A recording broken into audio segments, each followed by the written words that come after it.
Почитувани, добар ден. Ги следите вестите на Канал 8. Земјоделците од регионот остануваат на барањата за исплата на интервентната мерка од 5 денари за килограм предадена арпа, поради што викендов организираа и протест во Облешево. Од ресорното министерство ветија дека парите ќе им бидат исплатени наскоро по донесувањето на ребалансот на буџетот на државата. Производителите на ориз од Кочанскиот регион реагираат затоа што државата се уште не им ги исплатила ветените 5 денари од интервентната дополнителна субвенција за предадената арпа од минатогодишната реколта. Незадоволството од доцнењето во добивањето на парите го изразија во саботата со протест. При тоа, со земјоделска механизација, тие ја блокираа едната коловозна лента од магистралниот пат Кочани-Штип. Беше договорено 600 килограми по единица декар. Тие намалија на 550 килограми, по 5 денари. Тоа се околу 2750 денари по единица декар. Буквално и тука сме излажени. Некој лаже. Сега не е проблем во Министерството за земјоделие, проблем е во Министерството за финансии и пари нема ли. Заев како знае, бидејќи и министер и премиер, како знае парите на земјоделците да бидат исплатени во колку за 4 дена. Немаме, никој подговор не почна да исплатуваат, овие избори ќе бидат радикализирани. Владата што не го има обеќано да не го исполни. Не обеќа дека до 30 мај ќе ни исплате 5 денари дополнителни средства за предадена оризова арпа и тоа го бараме и бараме да сега сме на прагот на новата реколта, да оризовата арпа се откупува по цена од 25 денари, а белиот ориз по 50 денари. Тоа е минимум цена, по-добриот квалитет и повисока цена. Не бараме ништо повеќе, само тоа што ни го имате обеќано, бидејќи оваа влада се декларира како влада од збор, бараме да си стои на зборот и да не го исплати тоа во овие рок од 5 дена, да ни каже дека ќе ни ги исплати тие 5 денари. Треба да си платам препарати и ѓубрето, а не можам. Излажал сам го човек.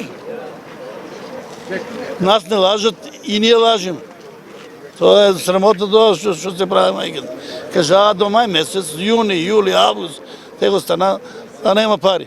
Представници на земјоделските здруженија од Кочанско неодамна имаа и средба во Министерството за земјоделство, при што една од главните точки на кои се разговарало е и исплатата на интервентната поддршка. За ова информираше и министерот за земјоделство, кој рече дека парите од мерката ќе бидат исплатени наскоро. Ски им бидат исплатени и тоа им го рековме дека очекуваме со ребаланс. Со ребалансот ќе бидат покриени трошоците и се планирани за оризопроизводителите, интервентната, за лозарите, за млеко, така да идејата ни е да веќе расчистиме со оние заостанати обврски кои што ги имаме превземено со години, за да може да дојдеме во една состојба да редовно, без задршка, се исплаќаат субвенциите према земјоделците. Тоа има разбирање и верувам дека тоа многу брзо со ребалансот ќе се заврши таа исплата. Сепак, се уште нема официјална најава кога ќе биде донесен ребалансот на буџетот на државата со оглед на годишниот одмор во парламентот. Меѓутоа, на состанокот во Министерството во Скопје, представници на оризопроизводните здруженија од Кочанско били информирани дека тоа ќе биде во почетокот на наредниот месец, а исплатата би се реализирала до средината на септември.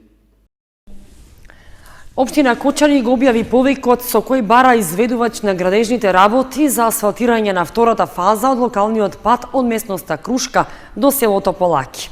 Во меѓувреме се комплетира изградбата на улицата Лазар Стоименов во Оризари. Со објавувањето на јавниот повик за тендерската постапка за избор на изведувач, локалната самоуправа на Кочани ја започна постапката за втората фаза за доизградба и асфалтирање на локалниот пат од местноста Крушка до селото Полаки.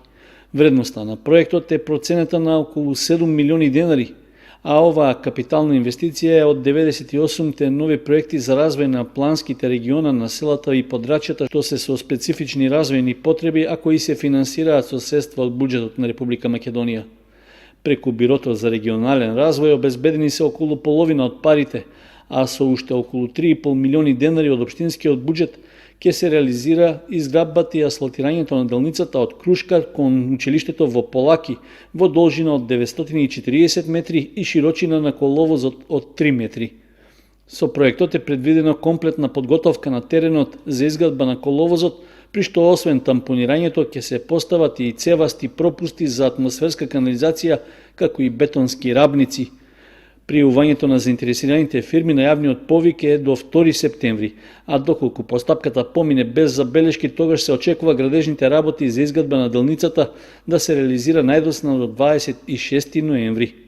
Инаку, првата фаза од доизградбата на делницата од Крушка до Полаки беше минатата година, при што се асфалтираа околу 800 метри, а беа инвестирани близу 4,5 милиони денари. Во меѓувреме се реализираат и градежни работи за комплетирање на улицата Лазар Стоименов во Оризари. Претходно беа завршени подготовките за асфалтирање на околу 800 метри, при што се работеше на доизградба на потпорни ѕидови и на поставување рабници. Исто така, комуналното јавно предпријатие Водовод изгради водоводна и канализацијска мрежа на оваа улица. Изградбата се реализира со пари од програмата за капитални инвестиции за 2019 година од основниот буџет на општина Кочани, со која е планирана изградба на повеќе улици во населените места. На поставувањето на 2 слоја асфалт работи фирмата Стоименов од Кочани.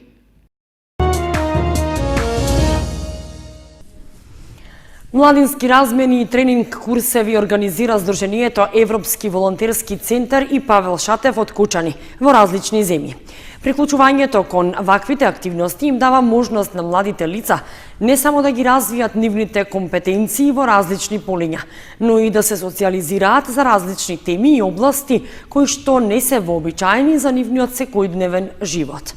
Пријавувањето за учество е во тек. Сдруженијето Европски волонтерски центар и Сдруженијето Павел Шатев од Кучани и оваа година организираат европски младински размени и тренинг курсеви, кои што се дел од Еразмус плюс програмата.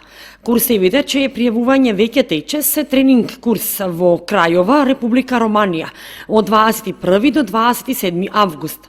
Сместувањето, храната и превозот се обезбедени од организаторот. Се патува со возилото на организацијата. Павел Шатев треба да биде представена од 5 учесника постари од 18 години. Предност имаат волонтерите во организацијата кои помагаат ова лето во работата со ЕВС волонтерите. Од 31 август до 9 септември пак младинска размена во Грција, во која учество треба да земат 9 представници на организацијата, од кои 8 на возраст од 16 до 30 години и еден лидер на група постар од 18 години. Превозот е со комбето на организацијата и е бесплатен, како што е бесплатно и сместувањето и храната. Проектот е на Пелопонес во градот Метони. Бидејќи проектот се однесува на спасување жртви во несреќи предизвикани од природни непогоди, предност за учество имаат членови на Црвен крст или младинци кои знаат да пружат прва помош. Право на учество имаат сите лица од 17 до 30 години, а предност имаат оние локални волонтери кои учествуваат во активностите на локално и на регионално ниво. Секоја година нашите здруженија организираат безброј активности од делот на социјалните работи, од делот на екологијата и културата, со што се подобрува животот на младите жители во Кочани. Време трајањето на овие младински размени, на овие тренинг курсови варира, значи од 4 дена па нагоре се до 10 дена и овде учесниците немаат никакви трошоци, сите трошоци се подмирени од Еразмус плюс програмата и дел од трошоците се покриени секој од нашата организација. Вакви курсеви и младински размени Сдруженијето Павел Шатев од Кочани организира секоја година со цел младите лица да споделуваат искуства во различна земја. За време траењето на младинската активност, учесниците имаат работна програма на одредена тема, која е подржана од младинските лидери.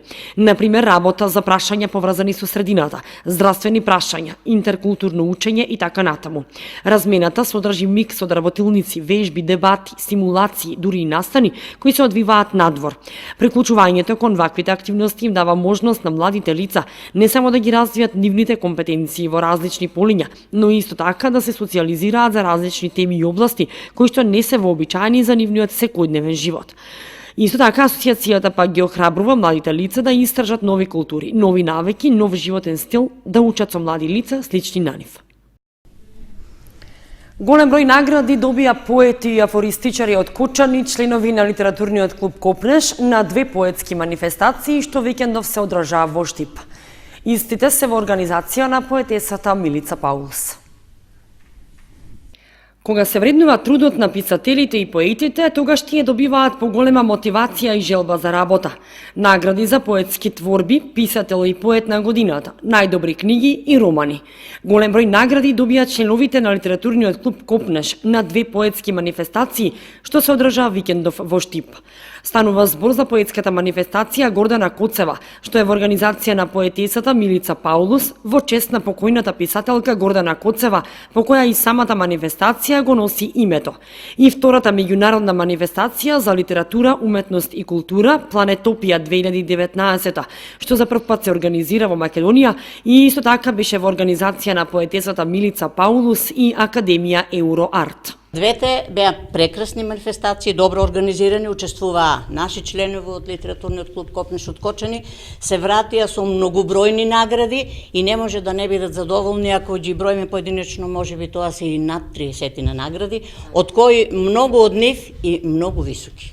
Писател на годината, уметник на лириката, прва награда за најдобра поетска творба, афористичар на годината и награден роман на годината. И статуетка, тоа е за писател на годината. Од таа манифестација добив 2 награди, пратив една песна, добив 2 награди за прва награда за најдобра поетска творба и награда за уметник на лирика. Ќе морам да издадам збирка поезија, бидејќи постојано добивам награди од таа област, а нема се уште книги издадени.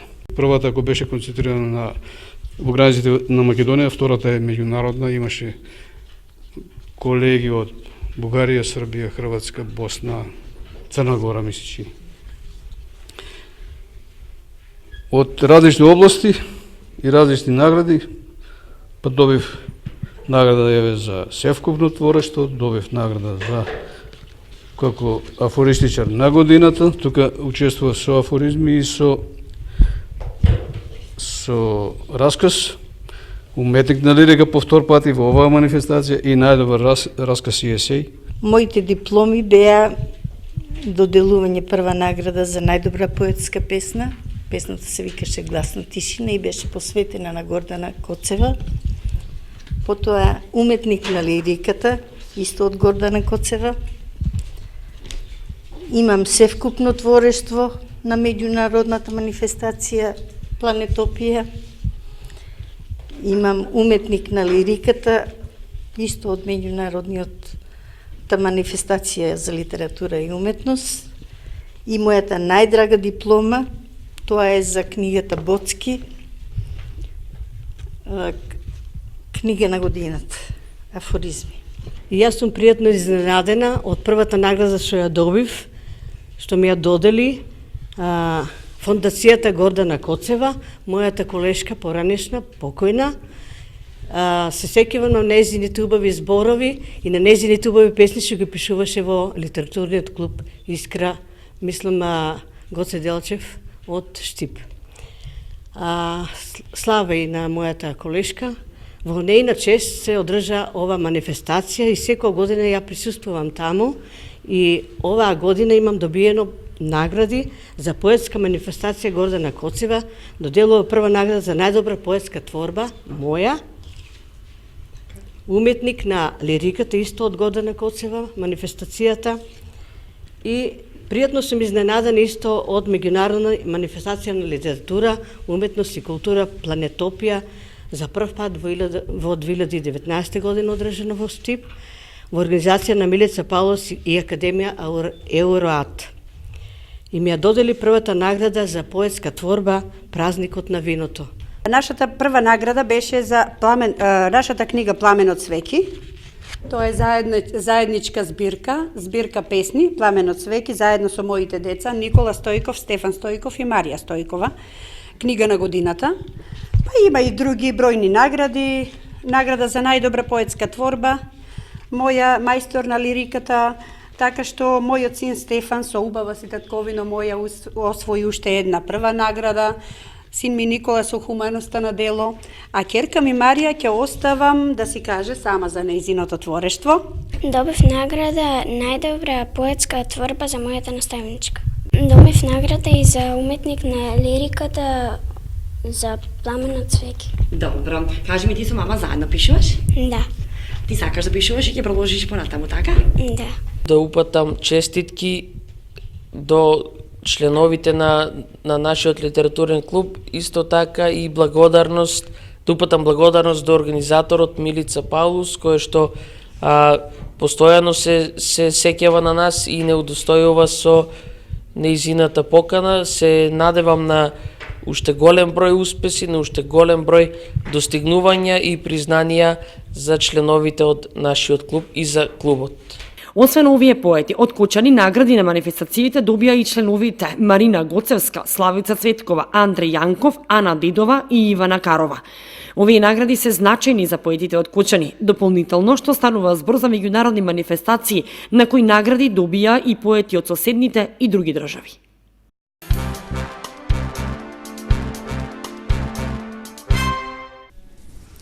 Православните верници го празнуваат празникот Преображение Христово. После светата литургија во сите православни храмови беше осветено и благословено грозјето. Православните верници го празнуваат празникот Преображение Христово. Преполн беше и Кочанскиот храм Свети Великомачени Ѓорги.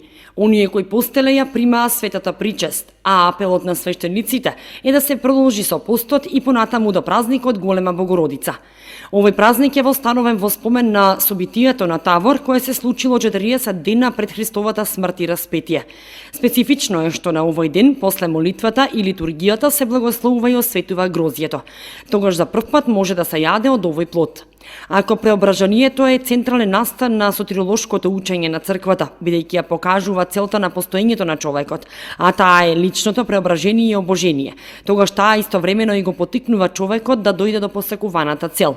Значи преображението Христово е основен момент во животот на човекот, додаваат свештениците.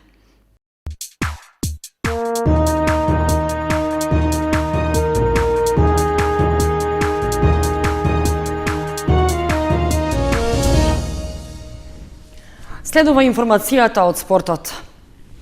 Општинскиот фудбалски сојуз од Кочани одржал редовен состанок пред почетокот на новото првенство, при што се разговарало за системот на надпреварување.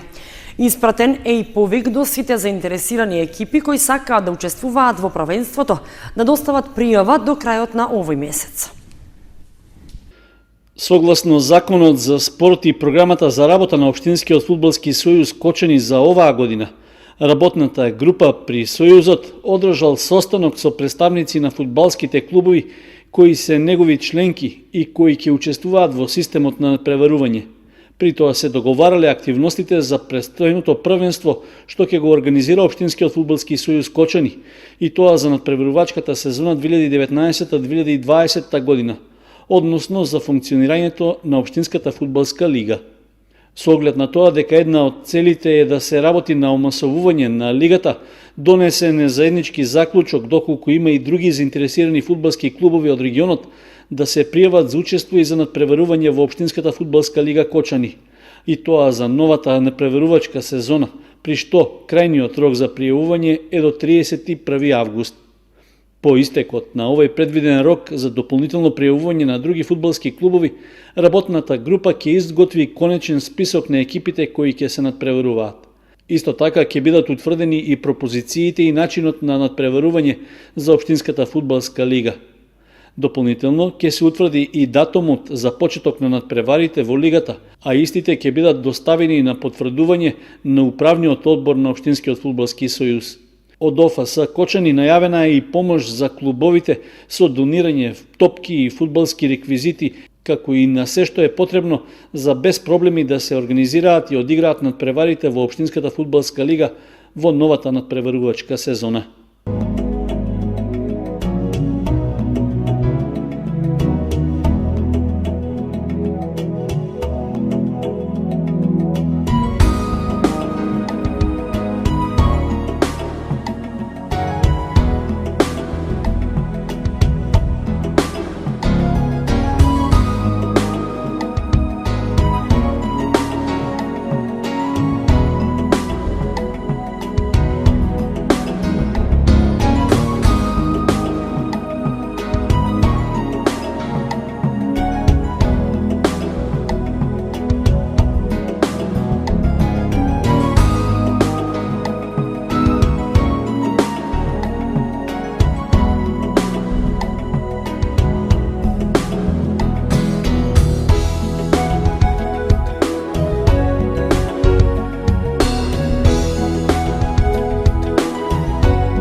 Почитувани, тука ги извршуваме вестите на Канал 8. Ви посакуваме пријатна вечер.